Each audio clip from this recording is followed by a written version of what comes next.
Hi, I'm Jack Durish. Term limits. I've argued against term limits for a long time now, and I finally have had a change of heart. I'm for them now. Term limits always seemed insulting somehow. You know what? I have to be protected from myself. I just can't help myself. I keep voting for the same schmuck even though he is obviously unfit for the job. Well, you know, it kind of looks like maybe we do have to be saved from ourselves. No one, at least no one that's not in a coma, can argue that things are good now. Really. The economy has gone bust. People are out of work. We don't feel safe in our country anymore. No, things are not going well, and yet we keep re-electing the same people who are supposed to be working on these problems. The other reason I argued against term limits was, well, simple. What if we had a good congressman, a good legislator in the state house? Did that mean we were going to have to throw him out because we had to throw them all out? That didn't seem like it made good sense, did it? But the truth is, if we had any good ones there, would the approval rating in our state houses and in Congress be about 8%? Why do we even call that an approval rating? That should be called a disapproval rating, shouldn't it? The approval or disapproval ratings sort of remind me, back in the old days, we used to have the National Safety Council. I don't even know if they're still around or not anymore. But every holiday, especially the 4th of July, I remembered this, they would announce, did you know that 400 Americans were going to die on the nation's highways over this holiday? Now, you know what they wanted? They wanted to scare us. They wanted us to think, well, I better drive more safely or I'm going to be one of those 400. And you know, it never worked. Never. It actually turned out just to be a very good prediction. Their statisticians must have been among the best in the world, because sure enough, they about nailed the number of people that died on the nation's highways. So what was going wrong? Well, it seemed as though when people heard the message, 400 people are going to die, they thought 400 other people are going to die. Therefore, I don't have to worry. So I guess we do the same thing with our congressmen and our legislators. We say, yeah, there's a lot of schmucks up there, but it's those other guys that are the schmucks. My schmuck is a pretty good guy. He shakes my hand, he gives me a cigar, he kisses my baby. I guess I'll vote for him again. I don't know about you, but I've known some people who've gone into politics. As a matter of fact, I've known one that I bet you recognize his name, Spiro Agnew. He was my professor of torts in law school. Actually, he started out in politics, if you want to call it that. He was the president of the PTA at my high school.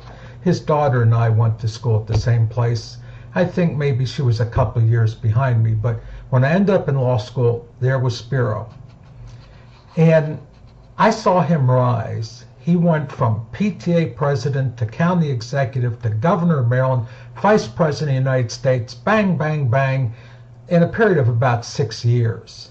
And it ate him up. Now, he wasn't corrupt to begin with. I knew the man. He really was not corrupt to begin with. It was the simple fact that power corrupts. I'll make a bet with you. Even if you or I went to the State House or to Washington, we'd be corrupted.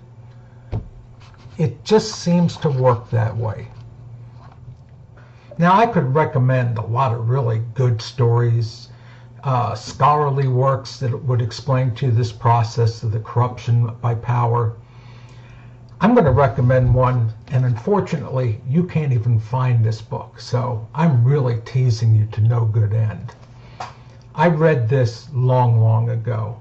Not many copies were ever published. It's out of print for decades, so don't even try. The person that wrote it actually was a correspondent around Washington. He grew up in Washington. He was born there. He went to school there. He did go to the University of Maryland, which is just a few miles up the road from Washington, but he went back to become a reporter on a Washington paper, and he started out as a cub reporter. He did small stories. He worked his way up to he even covered the White House before his career ended. And he wrote this funny fictional story called Good as Gold. And it's basically about a young scientist who develops a process for turning gold into dirt. And he goes to visit his congressman in Washington to see if he can't get the government to loosen up with some of its tons of bullion so he can turn it into dirt. Now, mind you, it's really good dirt. But you think about it. Walk into anybody's office and say, would you give me some gold so I could turn it into dirt? Now, the funny part of the story is the congressman gets the government to give him some gold. Yeah, you know what? As funny as that sounds, it is not totally outlandish. Stranger things have happened in Washington. Do I have to tell you some of the strange things that have happened in Washington? Have you heard of Solyndra? And God knows how many other crazy things we've invested money in. We have plants that were built and never produced a thing or rotting in fields because they were just not good decisions. That's what Washington seems to do. They spend our money on a lot of bad stuff. We should be voting the whole gang of them out of there, but we don't. So maybe we do need somebody to save us from ourselves. Long about now, you're probably asking yourself, well, what is it? What is this power and corruption thing going on there? And I think I have the answer, because I've asked this question myself many times, and I've thought long and hard about it. And the best answer I can come up with from my studying and my thinking about it is that these people we send to state houses and to Washington, to serving the legislatures and serving Congress, when they stay there too long, they become isolated from us. More importantly, not that they're just isolated from you and me, but they're isolated from the consequences of the decisions they make. You know, it's as though you go put your hand on a hot stove, it burns. You learn a lesson. Don't do that again. Now, if you watch someone else put their hand on the stove and you see their reaction, you might learn the lesson. But if you're in another room, in another house, in another state, in another country, and someone puts their hand on the stove and burns it, you probably aren't going to learn anything.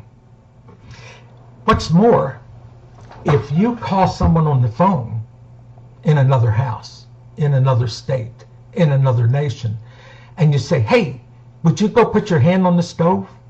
And they do it, and they get burnt, you probably aren't going to learn anything there, are you? That's what's happening in our legislatures and our Congress.